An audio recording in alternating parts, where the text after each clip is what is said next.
Scam Victim Story 1. I was contacted over the phone by an online trader who specialized in binary options, cryptocurrency, and forex trading. He said his company was on the cutting edge and used the latest technology and could offer guaranteed returns. I invested a few thousand and used their online platform, which seemed to work very well. I could see my trades were resulting in good profits.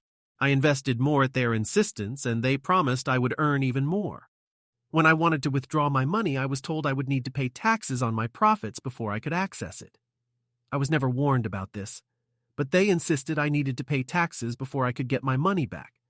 After I asked for my money, my trades started to fail and my accumulated profits were starting to decrease. They pressured me to invest more so that I could reverse the situation by increasing my trades volume. They said I would lose everything unless I invested more as an emergency. I feel very embarrassed by this scam. They were very convincing and professional. They stated I would be kicked off the market because my trades were failing, and I was reduced to 3% of my initial investment. But by that point, I knew it was all fake. Signs this was a scam. The victim was phoned out of the blue by a stranger offering unsolicited advice on investments, told he had to pay additional fees, taxes in this case, to access his money, though he was not informed of this earlier offered guaranteed returns. Encouraged to invest more by being promised higher returns and then pressured to do so or risk of losing all of his money. Avoid this type of scam. Hang up on the caller and take in some time to think about it. Do research and seek trusted or independent financial or legal advice. Check on the ASIC website to ensure the business is a registered financial advisor. Scam Story 2. My brother was contacted by a person on Facebook who claimed to be in the U.S. military in Afghanistan. After convincing him to send iTunes cards, the person told him he would come see him and marry him. Soon after, he was delayed for another special mission. Excuse after excuse why he could not return home. Eventually, he was in a country by the name of Togo in Africa and out of the military, but could not come home. He had gold he wanted to send back, for some reason, which was given to him by saving a Middle Eastern man's life. The gold was seized, and he was placed in jail and pleaded for $8,000 US dollars to get out. Then he said the church would put up half the money if he could send $4,500. My brother is still struggling with the fact this is a scam and wants to send him more money, but we keep telling him this is a scam. Signs this was a scam. The scammer professed he would marry. The victim claimed he was overseas for work. Always had reasons why he needed to borrow money urgently, had the victim buy him iTunes cards, always had excuses why he couldn't visit the victim. Avoid this type of scam. Run a reverse image Google search of your prospective partner's profile photo to help check whether it is fraudulent. Refuse to buy gift cards or make upfront payments. It's best to avoid any arrangement with a stranger that asks for upfront payment via money order, wire transfer, international funds transfer, preloaded card, or Bitcoin, as it is rare to recover money sent this way. Be careful about how much personal information you share on social network sites. Scammers can use your information and pictures to create a fake identity or to target you with a scam. Be cautious when sharing personal pictures or videos with partners you've never met before. Scam Story 3. We are the victims of an email hacking scam. The scammers appear to have hacked a supplier's email and advised us of a change in bank details. The scammers sent us invoices with amended bank details, as well as the prior email trail to and from the supplier, so they must have been in their IT system. Everything was a perfect copy of a real version of the invoices we were so used to. We didn't notice the difference. Thinking it was real, we sent an amount of $190,000, but the real supplier never received it. The email address was also correct for the supplier, but they told us that they did not receive our responses. The scammers seemed to have some way of hiding our responses from the supplier. We didn't find out about this until our supplier contacted us via phone to talk about not receiving the money. Signs, this was a scam. The change in bank details was the only sign that this was a scam. Scammers often pose as one of your regular suppliers and tell you that their banking details have changed. They may tell you they have recently changed banks and may use stolen letterhead and branding or even hacked emails to convince you they are legitimate. The scam was difficult to spot as the invoices looked entirely genuine and the scammers had included copies of previous invoices. The business even checked that the email address of the sender matched the supplier's email address. Avoid this type of scam. Contact the supplier directly using a second reliable mode of communication, such as a known phone number, to verify any request to change bank details. Consider a multi-person approval process for transactions over a certain dollar threshold, with processes in place to ensure the business billing you is the one you normally deal with. Prevent your IT systems from being compromised. We were scammed by a very clever website advertising cheap barbecues. Payment was via credit card with a 2.99% fee or direct transfer with a 5% discount. Then we received an email saying that due to logistic emails, our order was canceled and being refunded. Not surprisingly, the money has not been refunded. Very clever approach. The first time I've ever been scammed. Signs this was a scam. Very cheap prices from a very new website or seller were the first giveaways that this was a scam. The website encouraged the buyer to pay via direct bank transfer by offering a discount for this payment method and charged a higher fee for credit card payment. Avoid this type of scam. Research the seller and check independent reviews from other consumers. If it's a scam, often others would have also come across it and there may be reviews online. Use a secure payment method such as credit card or PayPal. The biggest tip-off that it's a scam is the payment method. Scammers sometimes steer you to pay using unusual methods such as money order, preloaded money card, or wire transfer. If you make a payment this way to a scammer, you're highly unlikely to see that money again. Scam story number 5. I attempted to buy tickets for the Melbourne International Comedy Festival, and this person had various tickets available. I agreed to purchase 2 off him for $300, and he insisted I pay using gift cards as it was safe after I asked to use PayPal. I purchased 3 $100 gift cards, and within 2 minutes of my purchase, I sent the information to him.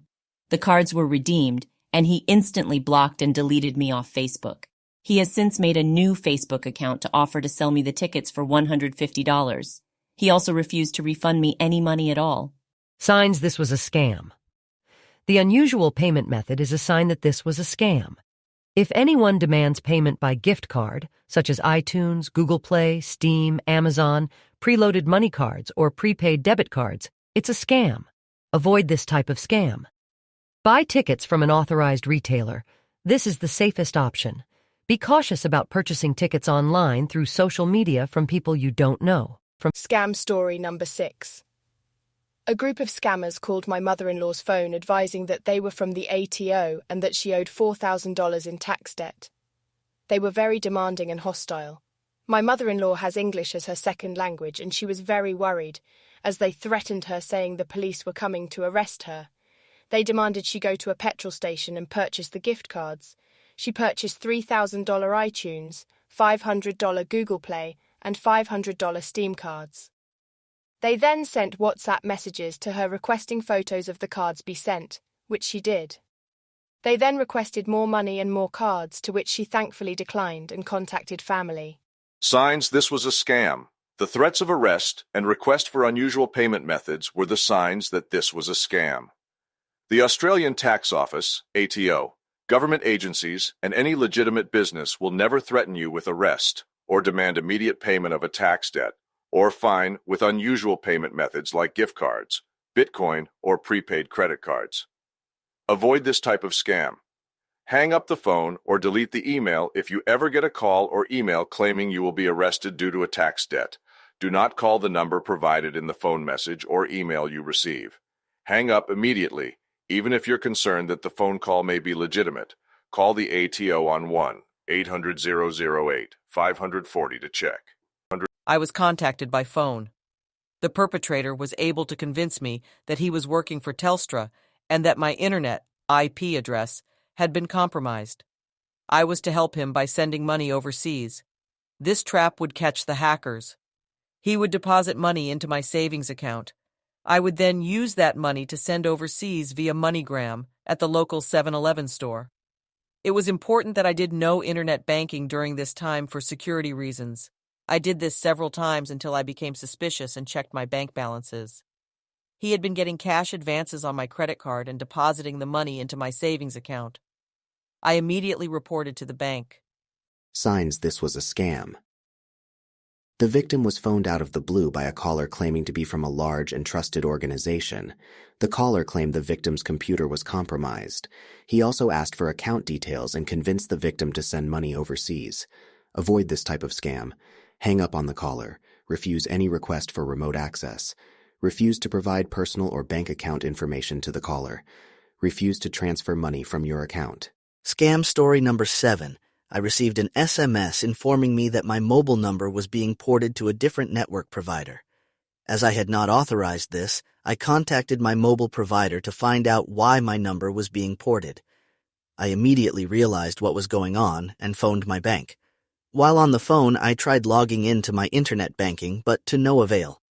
As I was talking to the bank, I started receiving emails about my personal details being changed and the PIN to the credit card being changed. I ordered this credit card 2 weeks ago. It was supposed to be delivered to my address, but I have not received the card to date. I told the consultant that my credit card just got activated and that the PIN had been changed. The consultant started blocking my accounts and cards. However, the following day when I went to the bank, they realized that the fraudster managed to lift the block and maxed out my credit card. The fraudsters have stolen my identity to create a new mobile account at the different network provider, hacked my internet banking account and stolen funds. Signs: this was a scam.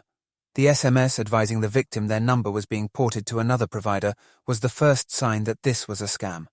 The victim never received their new credit card in the mail. Avoid this type of scam. Lock your mailbox. Identity theft can happen as soon as a fraudster gets access to your personal information and/or identity documents. Contact your providers immediately. Have your bank block your accounts and explain to your mobile provider that you didn't authorize for your number to be ported. Scam story number 8. The crime, phone scam. Charlotte Robinette was packing her lunch for her work shift as a nurse when the phone rang in her home in the Phoenix suburbs. "Mom, please help me. These guys, they've taken me," she remembered hearing. Then a man grabbed the phone and said, "Okay, we've got your daughter here. How much would you pay for your daughter's life?" Robinette pleaded to hear her daughter again, but the kidnappers were blunt. "That's the last you're going to hear from her. Unless you do what we say, we are going to kill her." They told Robinette to drive to her bank. Then she was instructed to wire money to an address in Mexico. They led her to one store and another, sending her clear across Phoenix. Each time she sent money, they asked for more. "This went on for like all day. Then they wouldn't let me sleep at night," Robinette said. Finally, as she was nearly ready to collapse from exhaustion, they gave her the boldest order yet. Cross the border into Mexico and deposit money directly into a bank there. So she headed down I-17 past Tucson and crossed the border. After finding the bank of the kidnappers' choosing, she deposited the money, the very last dollar she had in her IRA. She was told to drive home and wait for instructions on picking up her daughter. Adding to her nightmare, she was stopped at the border when federal agents learned she had 2 guns in her possession. After an hours-long hassle during which she was frantic over her daughter's fate, she was released. She eventually called her daughter's cell phone, and her daughter answered. "Kristen, are you okay? Where are you?" Robinette asked. "Sitting right here at my house," her daughter replied. "I'm like, oh, bleep." "Everything just sort of fell apart," Robinette said. Robinette was a victim of what the FBI calls virtual kidnapping, a crime that often originates from inside prisons in Mexico. Criminals ambush victims at odd times and scare them into sending money. The stories are enhanced by research on social media, and in some cases, caller ID spoofing that makes the person believe the call is from a loved one. The FBI has issued multiple warnings about the scam. Robinette sent about $11,000 to her virtual kidnappers, and the incident still haunts her. "I don't know how long it was before I got enough sleep," she said. "But then I got to thinking, they got their money. What do they want with me now?" Scam story number 9. The crime, romance scam. Lisa was 68 when she lost her husband, who had been battling illnesses for years during the beginning of the COVID pandemic. The former nurse turned to the internet looking for people dealing with similar heartache. But what she encountered there were predators. They found someone who was a nurse, so they knew that she had some sort of money, her daughter Christine said of the crooks whom Lisa connected with online.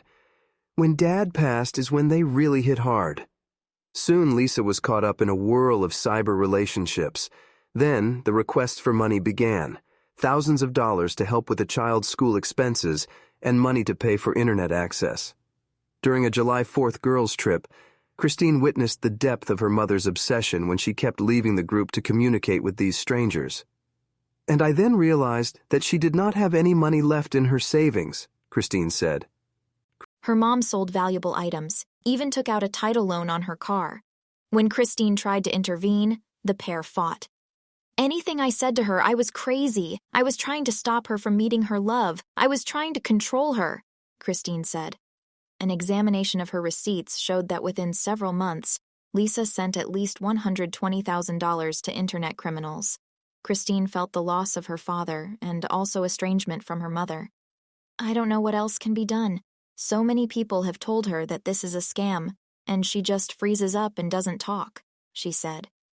Romance scams cheated victims out of over $600 million in 2020, according to the FBI. Behind those numbers are whole families that have been emotionally and financially wrecked, like Debbie, a woman in her 70s, and her son Ben. Debbie had been a widow for more than a decade when she went looking for love online. A man who said his name was Joshua started chatting with her during games of Words with Friends. Joshua was patient. It was months after their first chat before Debbie finally consented to a more intimate online relationship. Then, things progressed quickly. Joshua said his son was in trouble and asked Debbie to send him $800. Then came requests for money for passport problems, money for legal problems, money for a disaster on the job. At one point, Debbie stuffed tens of thousands of dollars into a FedEx envelope and mailed it. By the time Ben discovered what was going on, his mom had cashed out her retirement accounts. All told, she'd sent Joshua and a couple of other suitors about $300,000. It was so crushing to read her texts, Ben said. Why didn't she reach out to us? Ben finally convinced his mom that Joshua was fake and shut down her accounts.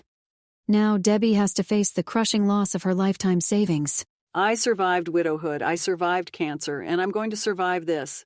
It just won't be easy.